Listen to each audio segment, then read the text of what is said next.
The Minnesota Vikings got trounced at home against the Atlanta Falcons on Sunday Night Football. And on this podcast, I'm going to tell you what went wrong with McCarthy and what went wrong with the Vikings offense. This podcast is presented by 5-Star Bath Solutions of Minneapolis. Affordable solutions, beautiful transformations. 5-Star Bath Solutions of Minneapolis. If you want your bathroom project done in 48 hours, big projects or small projects, call like I did, 5-Star Bath Solutions of Minneapolis. All right, JJ McCarthy, 11 for 21, 0 touchdowns, 2 picks, a fumble that was lost, another fumble that caused the Vikings to fail a 4th and inches. And this was as bad a game as the Chicago Bears game was through 3 quarters. And the Vikings have now played 8 quarters of football, and 7 of them have been atrocious offensively. And you look at what the Bears defense did this weekend, and does that make you feel a little different about the Vikings offensive performance last weekend? But let's really focus on McCarthy, because that's the biggest topic following this game. Because now he has gone 7 quarters of really bad football. And I take a very different approach to this, as many people do, because I am not emotionally invested in the Vikings. I'm an objective fan. The most objective fan that you will ever see. I view the quarterback position differently than fans do. We live in a society where you want everything now. You want gateway fiber internet. You want Xfinity internet. You want the fastest thing right now, and if it's going to take a little bit of time, it angers you. Because that's how we have been created, to think, to believe. Becoming a good NFL quarterback is a 1 to 2 year process, not a 2-game process. Becoming an elite NFL QB isn't like gateway fiber internet. It is like dial-up internet. And that's what we are seeing from McCarthy during this early stretch of football. He is processing very, very slowly. His reads, his throws, everything is slow right now for McCarthy, because he is playing at a speed that he has never once experienced in his entire life.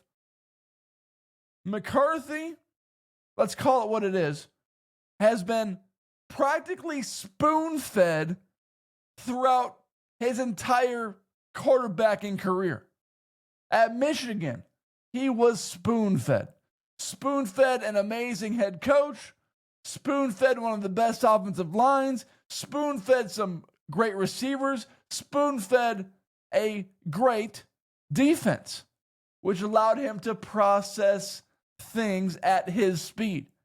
And now he's going at a completely different speed than he's ever experienced, because the processing has to go boom, boom, boom. He can't think. You just got to do, as Top Gun Maverick. Don't think, just do. And what we are seeing from McCarthy is his processing is going much slower than it needs to. And you can see it on a few throws. You can see the clock taking some time to throw the football, because he's not ready to throw the football yet. And it's not being helped any by the offensive line either. So there's kind of 2 things rubbing against each other. McCarthy's a slow processor, as of right now, and the Vikings offensive line has not held up in the absence of Christian Darrisaw. McCarthy made two really good throws. A 3rd and 18 to Adam Thielen when it appeared the Vikings were going to be forced to either punt or settle for a field goal. And then he made another very good throw the next play to Jalen Naylor, which got the Vikings to the 2-yard line. A quick point on those throws.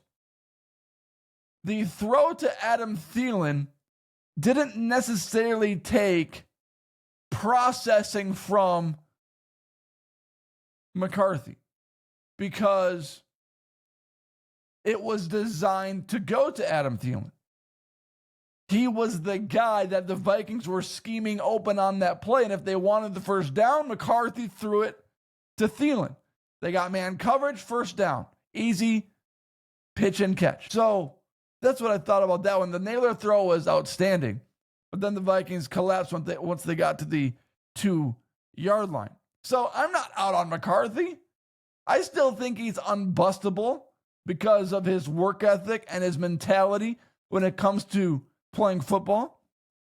But here's the biggest issue, and it's the issue that I said all off season. All off season I've said this one single thing.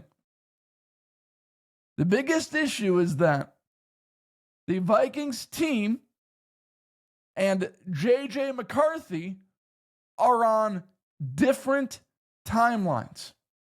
The Vikings team is ready to win right now. Offensively, clearly defensively, and even special teams has been pretty good. JJ McCarthy is not on that same timeline. He is processing how to become a good NFL quarterback. And really the only hope is that he is more developed in his processing as this season goes on. And with more experience, he will be. But how far in that timeline will he be? We don't know. At the end of the season, is McCarthy going to be leaps and bounds above where he is right now? That's the biggest unknown. Right now, McCarthy is processing. He's learning. He's taking his first steps. He's understanding and seeing the world around him for the first time. And he's doing it very slowly. The team has gateway fiber internet. And McCarthy is stuck processing like dial-up internet. And that's the issue right now. And you can see it kind of manifest through the entire Vikings offense. Because Kevin O'Connell wants to truck the ball. Because that's what he's been doing throughout his entire head coaching career. With Sam Darnold, with Kirk Cousins. And the Vikings have run fewer than 50 plays in the first 2 games of the season, which is the least amount of plays that any NFL team has run this season. And you look at what the Vikings did. Yeah, McCarthy threw the ball 21 times. And a good question to ask yourselves is, if McCarthy threw the ball 21 times, what should we expect from a rushing attack? Well, I'm glad you asked. Because Michael Penix Jr. threw the ball 21 times. And the Atlanta Falcons rushed the ball 39 times compared to the Vikings 19, which includes 5 rushing attempts from JJ McCarthy. So you take JJ McCarthy rushing attempts out of it, and the Vikings only rushed the ball 14 times compared to the Falcons 38 times, with Michael Penix Jr. carrying it once. And that's a problem if your quarterback is only going to throw it 21 times. McCarthy had a few interceptions. The second one was meaningless, but it was an overthrow, which, again, we've seen some accuracy issues from McCarthy, slow processing, and some accuracy issues. But there are two kinds of interceptions. Not all interceptions are created equally. A bad interception is when the Vikings are in the red zone trying to score. A good interception is a 3rd and 9, a deep ball to Jefferson, gets picked off, gets tackled right away. It's a punt. Nothing hurt. A bad interception is what McCarthy did. In your own territory, throwing the ball, and it gets picked off. Kevin O'Connell had some interesting decisions in this game. It was late in the game, 9 minutes and 47 seconds left. And he decides to punt on 4th and 1, waving the white flag. He said it was over, without actually saying it's over. And I'm going to dive into that in 1 second, but I need to tell you about Hochland Farms beef because they have the best rotation grazed, 100% grass-fed beef around. If you want the best beef in your freezers, contact Hochland Farms. Steaks, chuck roast, ribs, and plenty more. Beef. And you get it for around $4 a pound. You go to a store and it's like $9 to $10 a pound for a chuck roast or steak. Hochland Farms beef, one set price, $4 a pound for all of it. Contact Jared at 952-491-1541. That's 952-491-1541. Tell Jared Tim sent you, and he'll give you 20% off your first order. 952-491-1541. So Kevin O'Connell punts on 4th and 1, waves his white flag. And he was asked after the game why he did it. Kevin Seifert tweeted, said, Kevin O'Connell cited an earlier failed attempt at converting a 4th down for his decision here. There is a big problem with Kevin O'Connell's logic. Yes, the Vikings failed on a 4th and 1, 4th and inches earlier in the game.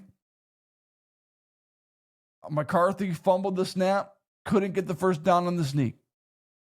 And when that play happened, I said, I wonder how this is going to impact the rest of it, the rest of the game. Is Kevin O'Connell going to be hesitant to go for it on another 4th and short in his own territory? And sure enough, it happens again. Vikings, 4th and inches after Jordan Mason failed to pick up the first down attempt in a shotgun run formation, which I thought was interesting. And the Vikings go for it. McCarthy, QB sneak, 4th and inches, get the first down. And then Kevin O'Connell comes with, well, we failed earlier, so I didn't want to go for it again. You are proving your own logic illogical because you did go for a 4th down again. I thought that would be kind of the end of going for it on 4th and short since it failed the first time. But no, you went again and you got the first down. You were 50% on 4th down conversions in your own territory. And then he cites an earlier failed attempt at not going for it here. So you'd rather wave the white flag than go for it on a 4th and down and give your team some prayer of having a chance to win this game? The defense was gassed. The offense had nothing going for them.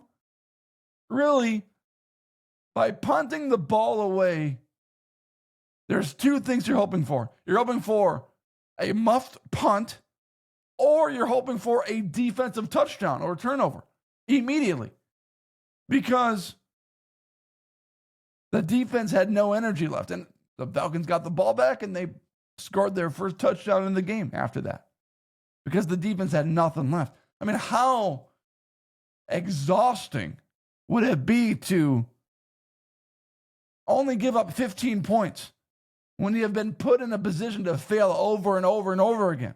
The Vikings gave the Falcons 3 short fields. the interception, the fumbled snap, and McCarthy's fumble. 3 short fields the defense got in this game. And they gave up field goals in all of them. And then you're given another shot because your head coach didn't have the kahunas to go for it on a 4th and 1. So mentally, you're just fried at that point. And sure enough, they were. Bijan Robinson and their backup running back rushed all over the Vikings on their last possession. And the Vikings really couldn't do anything about it.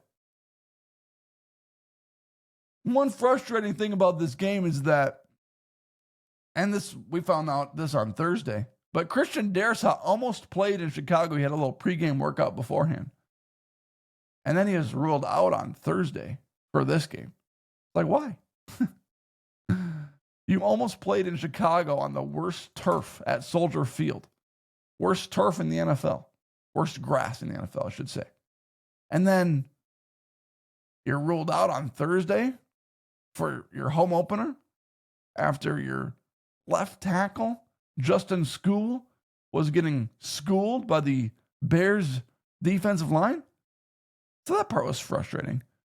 But the Vikings offensive line didn't do great protecting McCarthy, and that needs to be considered as well. So a lot to work on, lots of things to figure out for the Vikings as they try to win against Cincinnati without Joe Burrow. And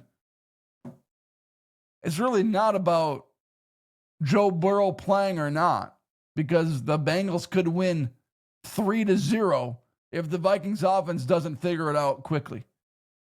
Because now they've played 2 games, and Falcons fine, they have a good defense. I'll give it to them.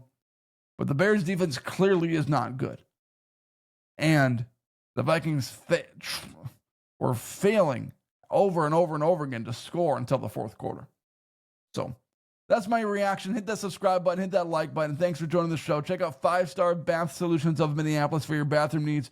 Projects done in 48 hours. That's their guarantee. And Hoagland Farms Beef. Contact Jared. Tell Tim sent you. He'll give you 20% off your first order. 952-491-1541.